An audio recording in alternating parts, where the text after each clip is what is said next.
Hi, welcome back to the basement, or more accurately, the front porch at the moment. It's Saturday, August 28th, and as we know, the Feel Flows box set was last scheduled to be released on Friday, August 27th. Well, during the week, I got an email saying that it had been delayed again and that I would get it on Monday the 30th. The delivery truck was just here, and it appears that I got a package that I believe is probably the box set coming here on Saturday. So, good excuse to get out of the heat. I'm going to take this inside and we'll see what we've got. All right, see what we've got here. I'm sure there'll be unboxing videos that'll make it online long before this does, but this will be my experience anyway. I'll try to keep it short. First impression is it's skinnier than I expected. Oh, there it is. It is beautiful. Nice colors. Cool. I mean, that we've all seen. It's got a hype sticker. Let's see if I can open this up without destroying anything.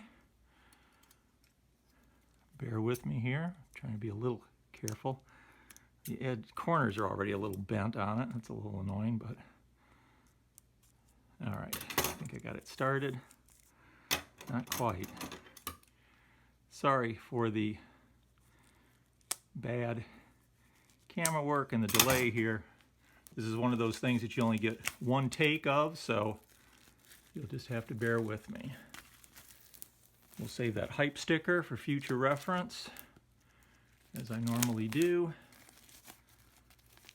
And let's see, boy, this does look nice. Even though, like I say, the corner's just a little bit smacked there. But I could have easily done that myself in the first couple of minutes. So let's see what we got. Open this up. Oh yeah, it's very much a book, huh? Good. Narrative. I hope there's more information than just waxing rhapsodic about the music. I really don't care much when they fill it up with, oh no, it looks like we've got quotes and yeah, so that's cool. We'll go through that. Let's see. So I say I know there's probably a lot of better unboxing videos than this, but I just wanted to give a quick impression of what it is. Oh, cool. Looks like some handwritten lyrics reproduced. More narrative. That's pretty cool. Wow, there's a lot more to it than I expected, at least as far as the book goes. Wow. Excellent. Let's see.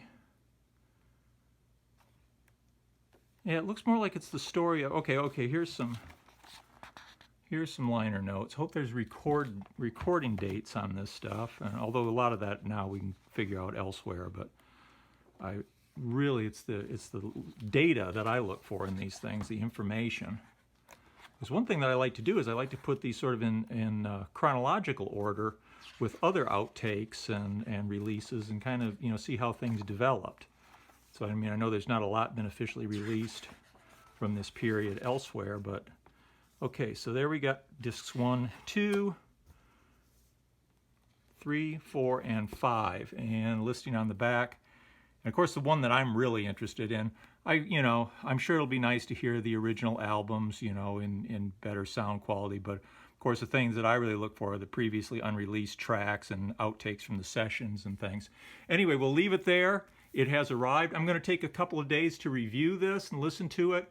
It's still going to be early impressions, I'm sure, but we'll talk about it more, well, for me in a couple of days, for you instantaneously. So I've had a few days now to give at least a cursory listen to most of what is on the box set. And my overwhelming initial impression is there's far more here than I can talk about in one episode, and far more here than I can really digest in the time that's allotted over the last few days. But I do want to get some initial impressions up.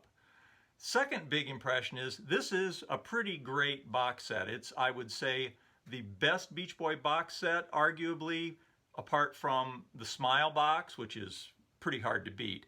In 2021, this is probably the best thing we could really expect to get out of the archives. So there's very little to complain about here. I do have some quibbles, but they're pretty minor at this point.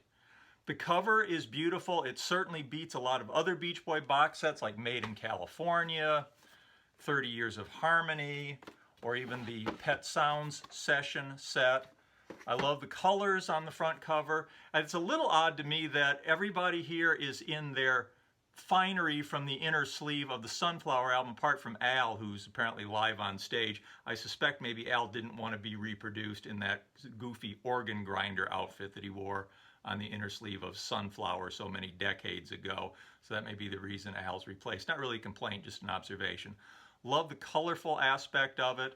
As far as the main essay inside the set goes, it's pretty good. What I look for in an essay like this is context and data. And there is some data on the individual tracks included in the last part of the book. The essay has a lot of very interesting quotes, some of which are pretty well known, some of which I certainly had never heard before. Likewise, there's a lot of photos, many of which we have seen before, but I think that's just a symptom of the fact that the Beach Boys, I believe, just didn't take very many photos, so inevitably there's going to be some reproduction of things we've seen already. What I dislike in essays that come with sets like this is long passages telling me how great the music is. I've already bought the set, obviously I'm a fan, I don't need long passages sort of trying to sell me on how great the music is. Obviously I already appreciate it. This essay tends to avoid that. There's a little bit there. I think there's got to be some of that in there just to make a coherent essay. Overall, the essay is strong and does provide some nice context for the music that's included in the set. Moving on to the music, discs 1 and 2 of the 5-disc set, of course, are basically the Sunflower and Surf's Up albums. And while I'll admit I haven't given either one of those a full listen, from what I can tell, they really sound terrific in this new set. Each of these discs also include live recordings of tracks created during the era. This is particularly nice to have for things that we haven't had live before, like Riot in Cell Block Number 9, and there's a version of It's About Time from 1971 that is very different from the version of It's About Time from 1973 that appeared on the Made in California box. I do wish the live recordings had all come from this early 70s period. Some of it is, unfortunately for me, having a 1998 version of This Whole World or a 1993 version of Add Some Music to Your Day is not nearly as interesting to me as a 70, 71, or even 72, 73 version would have been in this context.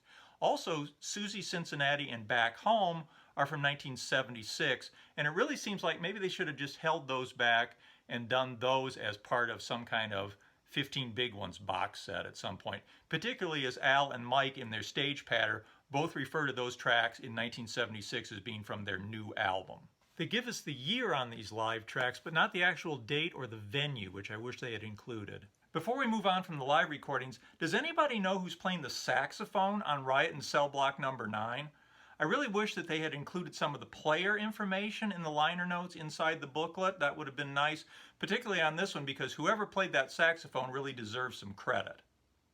Each of the first two discs also include some outtakes from the sessions, and I haven't figured out yet if there's any rhyme or reason to why they put some on the first two discs and some on the 5th bonus disc. Maybe there's some theme there, but I haven't figured it out yet.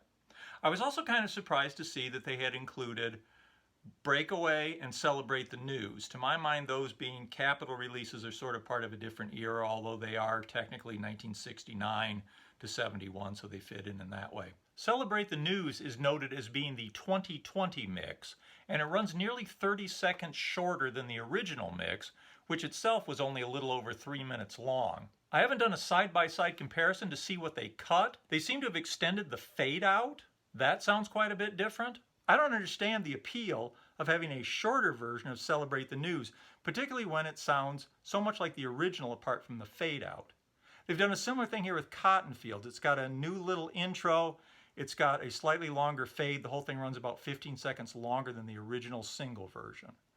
Now, both of these are marked very clearly as being remixes, but they're ever so slight remixes. I mind less when they mess around with things that have been in the can for a long time. They can give us a new edit of San Miguel or a remix of Games 2 Can Play.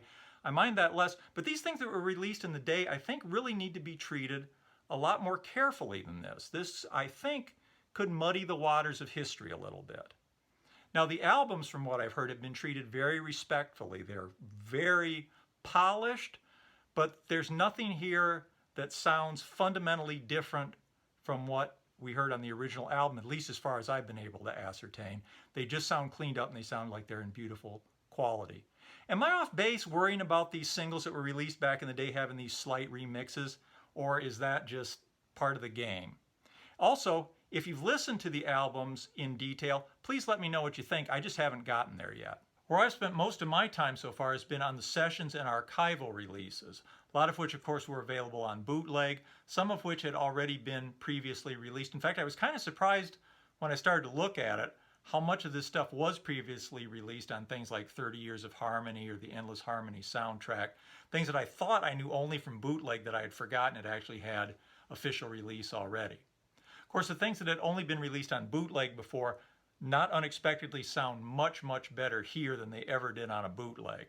Things like My Solution, which to me always sounded like a track that had been done for fun. It was much more fun to make than it is to listen to, kind of like John Lennon's home recordings of things like Down in Cuba or Pedro the Fisherman. Sounds like something that they had a lot of fun doing, but wasn't necessarily ever really meant to see the light of day. And that may be. However, in this remixed version, yeah, it's almost a song that you could release. You know, it's really much improved over what we heard on bootleg. You also get things like Seasons in the Sun, which I'm happy to have. I don't particularly like that song. I think it plays on unearned emotion. It's just sort of a blatant tearjerker. And I also really dislike the sort of nursery rhyme chorus that it has. It gets stuck in my head like an earwig from Rod Serling's Night Gallery, and I just can't get it out of there.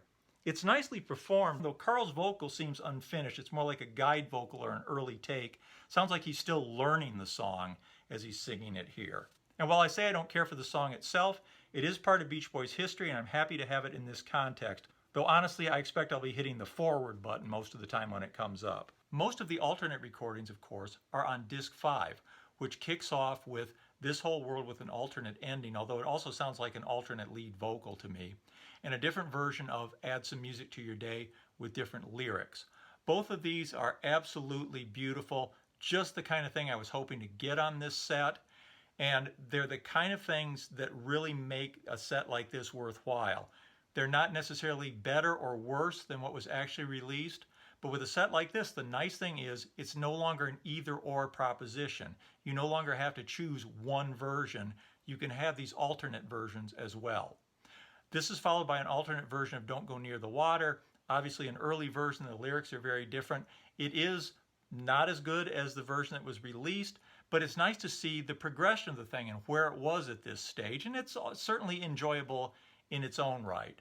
There are also tracks like It's Natural, a David Sandler composition sung by Mike that I had no idea existed. I'd never even heard of that before. There's a November 1969 instrumental piano demo of Till I Die, which is mostly notable for how early it is. You get both demo and Sunflower period recordings of Back Home, which had been around since the early 60s, and seem to have the most fluid set of lyrics of any Beach Boys song. Won't You Tell Me appears in both demo and remixed form. I always thought this would have been a great song for Brian to produce for somebody other than the Beach Boys, like Spring or something, for example. 10 of the 29 tracks on disc 5 are Dennis tracks.